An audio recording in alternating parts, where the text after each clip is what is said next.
Bilang bahagi naman po ng pagsisikap na mapanatili ang kapayapaan at kaayusan sa bayan ng Lingayen, nagsagawa po ng sabayang Oplan Sita ang Lingayen Police Station sa iba't ibang estratehiyang lugar sa nasabing bayan. Ayon po sa pulisya, layo ng operasyon na tiyakin ang kaligtasan ng mga motorista at sugpuin ng iba't ibang mga uri ng kriminalidad. Partikular na ang riding in tandem na karaniwang ginagamit bilang modus operandi sa mga krimen sa lansangan.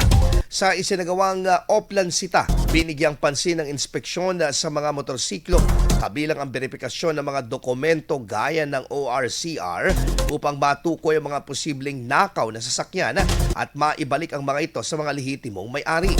Kasama na rin sa operasyon ang pagsusuri sa pagsunod sa mga panuntunan sa kaligtasan sa kalsada tulad ng pagsusuot ng tamang helmet, pagkakaroon ng side mirror at paggamit ng pinahihintulutang muffler upang maiwasan ang aksidente at mabawasan ang polusyon at ingay. Siniguro rin kung may wastong lisensya ang mga nagmamaneho upang matiyak na tanging mga kwalipikadong individual lamang ang pahintulutang magmaneho sa mga lansangan. Nagpaabot naman ng pasasalamat ng Lingayen Police Station sa mga motorista na naging maayos at kooperatibo sa isinagawang nasabing operasyon. IFM News. IFM News. IFM News.